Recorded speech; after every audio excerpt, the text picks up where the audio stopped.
اعوذ باللہ من الشیطان الرجیم بسم اللہ الرحمن الرحیم السلام علیکم ورحمۃ اللہ وبرکاتہ۔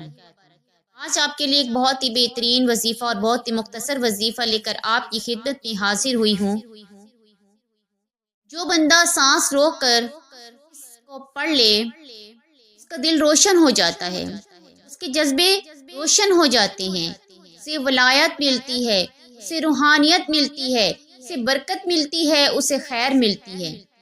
چھوٹا سا لفظ ہے، عصر کے وقت جو بندہ یہ عمل کرے گا اسے 2 فرشتے ملیں گے، آنے والے بھی جانے والے بھی۔ کسی بھی نماز میں 2 فرشتوں کی آمد نہیں ہوتی، مگر ایک فجر میں اور ایک عصر میں، ایک آنے والا فرشتہ ہے، ایک جانے والا۔ آنے والا کہیں گا یا اللہ تیرا بندہ مجھے زمین پر پکار رہا تھا، تیرا ذکر کر رہا تھا۔ اللہ پاک فرمائے گا اس کا جذبہ کیا تھا؟ فرشتہ فرمائے گا اس کا جذبہ قوی ہے، یا اللہ اس کا جذبہ تھا اس کا دل روشن ہو جائے، زندگی روشن ہو جائے، اندھیروں سے نکل جائے، دل کی دنیا آباد ہو جائے، من کی دنیا آباد ہو جائے، اور جذبوں کی دنیا آباد ہو جائے۔ اور ایک فجر کا وقت ہوتا ہے، جس فجر کے وقت میں یہ 2 چیزیں تبدیلیاں ہوتی ہیں، یہ 2 چیزوں کی تبدیلیاں ہوتی ہیں۔ عصر کے وقت ایک اور بھی فیصلہ ہوتا ہے، وہ اولاد اور نسلوں کا فیصلہ ہوتا ہے۔ اولاد اور نسلوں کا فیصلہ عصر کے وقت ہوتا ہے۔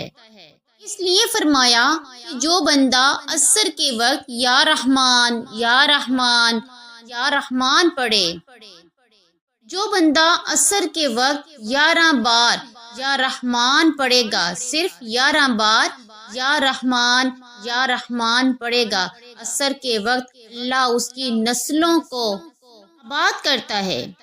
یہ بڑی قیمتی بات ہے، اللہ اس کی نسلوں کے فیصلے فرماتے ہیں۔ عصر کے وقت نسلوں کے بارے میں اللہ اس کی نسلوں کے فیصلے فرماتے ہیں۔ یہ اولادی بہت بڑھ رہی ہے، یہ اولادی سے زیادہ بڑھ رہی ہے، اللہ اس کی نسلوں کے لیے فیصلے فرماتے ہیں، اللہ اس کی نسلوں کو بڑھاتے ہیں۔ دیکھیے اللہ نے 2 چیزوں کو فرمایا ہے کہ تم ان کو پسند کرتے ہو اور اس پر تمہیں فخر بھی ہے، مال اور بیٹے۔ تمہارے لیے 2 چیزیں پسندیدہ ہیں، مال اور بیٹے۔ فجر کے وقت مال ملتا ہے، عصر کے وقت بیٹے ملتے ہیں۔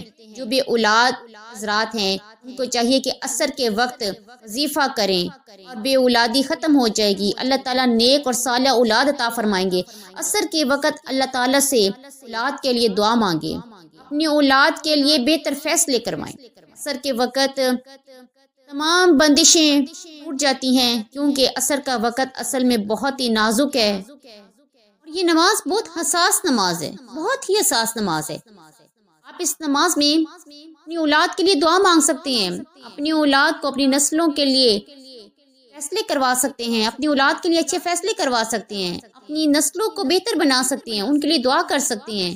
بے اولاد حضرات اس نماز میں دعا مانگ کے اللہ تعالیٰ سے اولاد حاصل کر سکتے ہیں۔ فجر کا جو بندہ فجر کو قیمتی بنا لے گا، اللہ اس کی نسلوں میں روزی نہیں چھینے گا، اس کی نسلوں میں رزق نہیں چھینے گا، اس کی نسلوں میں روٹی نہیں چھینے گا، اس کی نسلوں میں قرض نہیں ہوں گے، اس کی نسلوں میں فکر و فاقہ نہیں ہوگا، اس کی نسلوں میں غربت نہیں ہوگی، اس کی نسلوں میں مفلسی نہیں ہوگی۔ جو بندہ بھی فجر کے وقت کو قیمتی بنا لے گا، تھوڑا سا وقت فجر کا، عصر کا وقت بھی بہت نازک ہے، یہ دونوں وقت فیصلوں کے ہیں، اور ان دونوں وقتوں میں جو بندہ فیصلہ کروا لے گا وہ اندھیری دنیا سے نکل جائے گا۔ بیٹے، نعمتیں، رزق، برکت، عزت پا لے گا۔ عصر کے وقت کو قیمتی بناؤ اور فجر کے وقت کو قیمتی بناؤ۔ فجر کے جو لمحے ہیں یہ رزق کے لیے بہت زبردست ہیں، اور رزق روحانی اور جسمانی رزق دونوں کے لیے بہت ہی زبردست ہیں۔ جو کہتے ہیں میرے گھر میں رزق ختم نہ ہو، میری نسلوں میں رزق ختم نہ ہو، اور میری نسلوں میں کبھی فاقے نہ ہو، غربت نہ ہو۔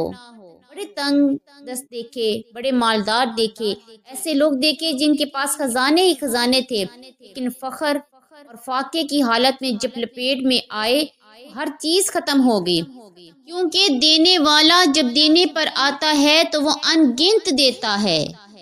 خدارا اپنی زندگی کے سفر میں ان دو اوقات کو قیمتی بنا لیں۔ آپ غور کیجئے کہ آپ کسی مرض میں مبتلا ہے، آپ کے بہت زیادہ مسائل ہیں، مشکلات میں ہیں، زندگی میں الجھا ہے، رزق میں بہت الجھا ہے، صحت بہت الجھی ہوئی ہے، ناکامیاں ہیں، پریشانیاں ہیں، ہر طرف حالات برے نظر آتے ہیں، تنگ دستیاں ہیں، حالات میں بہت سختیاں ہیں، لوگ آپ کو چھوڑ گئے ہیں، آپ کو تنہا چھوڑ دیا، لوگوں نے اکیلا چھوڑ دیا، آپ سے منہ موڑ لیا ہے۔ مگر یہ دو وقت ہیں، عصر کا وقت اور فجر کا وقت۔ ان دو اوقات میں اپنی زندگی کا تھوڑا سا فارغ وقت نکال لیں۔ ان دو وقتوں میں آپ اللہ سے جڑ جائیں، آپ اللہ کریم سے مانگ کر دیکھیں، پھر آپ دیکھیں گے کہ بیماریاں ختم ہو جائیں گی، ہر چیز جو گئی تھی وہ واپس آ جائے گی، آپ کی ہر چیز ختم ہو جائے گی، مشکلات ختم ہو جائیں گی، ٹینشنیں ختم ہو جائیں گی، تنگ دستیاں ختم ہو جائیں گی، زندگی میں چین، سکون، راحت، رحمت، عزت، برکت، سکون اور خوشیاں، یہ خوشیاں ہوں گی، آپ کی زندگی میں خوشحالی آ جائے گی، ہمارا دل روشن ہو جائے گا، اندھیروں کے سفر سے آپ نکل آئیں گے، آپ کا دل بھی روشن ہو جائے گا، آپ سکون کی زندگی گزارنے لگیں گے۔ اس کے لیے یہ کام کریں کہ دو وقت ایسے ہیں جن میں فرشتے آتے ہیں، دو وقت بس ایسے ہیں جن میں فرشتے آتے ہیں، ایک وقت ہے فجر کا اور ایک وقت ہے عصر کا۔ یہ دو وقت ایسے ہیں جو فرشتوں کی حاضری کا وقت ہے۔ آپ نے دیکھا ہوگا کچھ اللہ والے ہوتے ہیں جو فجر اور عصر کے بعد اکثر بیٹھ کر تھوڑی دیر تسبیح کرتے ہیں۔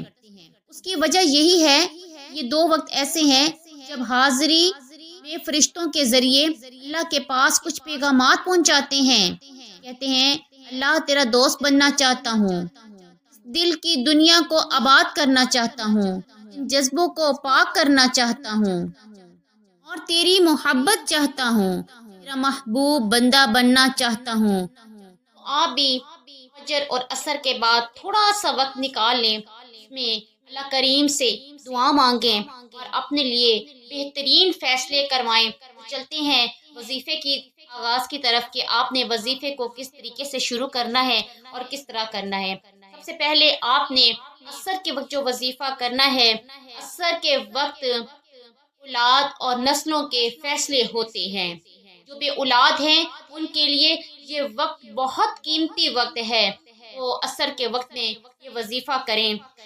سب سے پہلے اللہ تعالیٰ کو راضی کریں، استغفار کریں اور 33 مرتبہ استغفر اللہ استغفر اللہ استغفر اللہ پڑھیں۔ اللہ کریم کو راضی کرنا بہت ضروری ہے۔ جب آپ اللہ کریم کو راضی کریں گے پھر آپ دیکھیں گے کہ آپ کے وظیفے کتنی تیزی سے کام کرتے ہیں۔ جب اللہ ناراض ہوتا ہے پھر وظیفے کسی کام کے نہیں ہوتے، آپ کو وظیفوں کا کوئی فائدہ نہیں ہوتا۔ اللہ کریم کو راضی کرنا بہت زیادہ ضروری ہے۔ اس کے بعد آپ نے تعوذ تسمیہ پڑھا اور پھر آپ نے نبی کریم صلی اللہ علیہ وآلہ وسلم پر ہدیتاً تحفۃً نذرانۃً عقیدتاً درود و سلام پیش کرنا ہے۔ ہمیں جو کچھ بھی ملتا ہے اپنے نبی کے وسیلے سے ملتا ہے، اور ہم نے اللہ کریم سے جو کچھ بھی مانگنا ہے وہ اپنے نبی کریم صلی اللہ علیہ وآلہ وسلم کے وسیلے سے مانگنا ہے۔ جب ہم آپ صلی اللہ علیہ وآلہ وسلم کا وسیلہ دیتے ہیں تو میرا رب ہر حالت میں ہمیں عطا فرماتا ہے۔ میرے ساتھ ایک مرتبہ مل کر ثواب کی نیت سے درود ابراہیمی پڑھ لیں۔ آپ کوئی سا بھی درود پڑھ سکتے ہیں، صلی اللہ علیہ محمد صلی اللہ علیہ وآلہ وسلم یا درود ابراہیمی، لیکن بہتر ہے کہ آپ درود ابراہیمی ہی وظیفے کے آغاز سے پڑھا کریں۔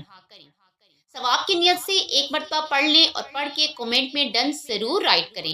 اللہم صلی علی محمد وعلی آل محمد کما صلیت علی ابراہیم وعلی آل ابراہیم انک حمید مجید۔ اللہم بارک علی محمد وعلی آل محمد کما بارکت علی ابراہیم وعلی آل ابراہیم انک حمید مجید۔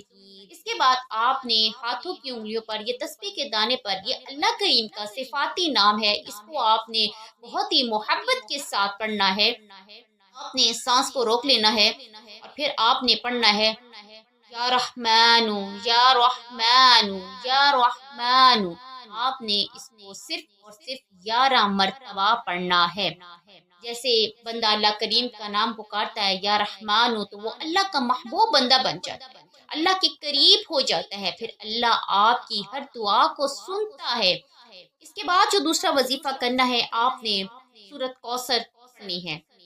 بسم اللہ الرحمن الرحیم، انا اعطیناک الکوثر فصل لربک وانحر ان شانئک هو الابتر۔ یہ سورۃ کوثر بہت ہی مختصر سورت ہے، آپ نے اس کو کم از کم 33 مرتبہ پڑھنا ہے۔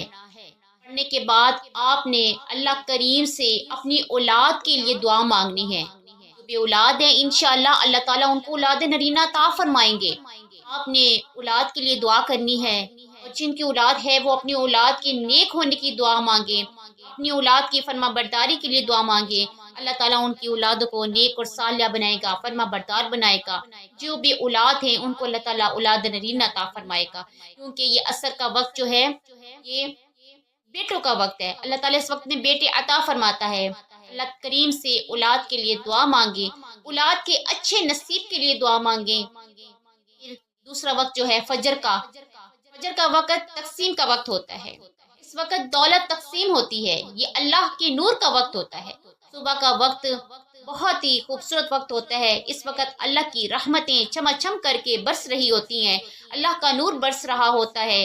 اس وقت فرشتے آتے ہیں، رزق تقسیم کرتے ہیں، اور جو لوگ اس وقت اس گھڑیوں کو ضائع نہیں کرتے، اللہ کریم سے گڑ گڑا کر مانگتے ہیں، فرشتے بے حساب عطا کر کے جاتے ہیں۔ آپ نے فجر کے وقت جو وظیفہ کرنا ہے وہ بھی سورۃ کوثر کا وظیفہ ہے۔ یہ سورۃ کوثر دولت کا خزانہ ہے، دولت کا خزانہ اس کو کہا گیا ہے، لیکن اس میں فجر کے وقت جو آپ نے اس سورت کا وظیفہ کرنا ہے اس کا طریقہ کار توجہ سے سماعت فرمائیے، تھوڑا سا مختلف ہے کہ آپ نے سورۃ کوثر کو دھیان سے پڑھنا ہے، مکمل مستقل مزاجی سے پڑھنا ہے۔ آپ نے فجر کی سنتوں اور فرضوں کے درمیان میں اس وظیفے کو کرنا ہے۔ آپ نے فجر کی 2 سنتیں پڑھ لیں، اس کے بعد آپ نے ایک تسبیح یعنی 100 مرتبہ آپ نے اول و آخر 3 مرتبہ درود ابراہیمی پڑھنا ہے۔ اس کے بعد آپ نے درمیان میں ایک تسبیح یعنی 100 مرتبہ آپ نے سورۃ کوثر پڑھنی ہے۔ فجر کی سنتے پڑھنے کے بعد آپ نے سورۃ کوثر کی ایک تسبیح پڑھنی ہے، اس کے بعد آپ نے فجر کے فرض پڑھنے ہیں۔ پھر آپ نے اللہ کریم سے رو کر گڑ گڑا کر مانگنا ہے، اللہ کریم سے رزق مانگے، دولت مانگے، جو کوئی بھی مقصد آپ کریں گے انشاءاللہ اللہ تعالیٰ آپ کے ہر جائز مقصد کو پورا فرمائے گا۔ اگر آپ اللہ کریم سے 11 حاجتیں لے کر بیٹھیں گے، اللہ آپ کی 11 حاجتوں کو بھی پورا کرے گا۔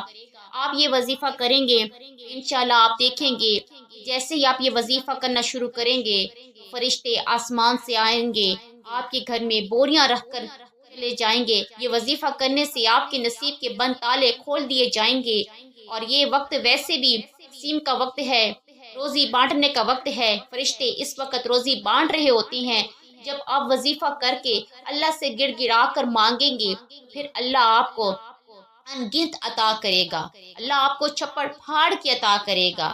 بے شک یہ 2 وقت بہت ہی قبولیت کے وقت ہیں، اور یہ وقت بہت زیادہ قیمتی وقت ہے، فجر کا اور عصر کا۔ کسی بھی قیمت پہ آپ فجر اور عصر کے وقت کو کبھی بھی ضائع مت کیا کریں۔ اسی طرح مزید وظائف حاصل کرنے کے لیے ہماری باقی ویڈیوز کو واچ کریں، لائک کریں، شیئر کریں، کمنٹ میں اپنی رائے کا اظہار ضرور دیا کریں، بیل آئیکن کو ضرور پریس کر دیں، ہمارے چینل کو سبسکرائب بھی کر دیں تاکہ ہمارے آنے والی ہر نیو ویڈیو آپ تک بآسانی پہنچ جائے۔ اللہ تعالی ہم سب کا حامی و ناصر ہو۔ اللہ حافظ۔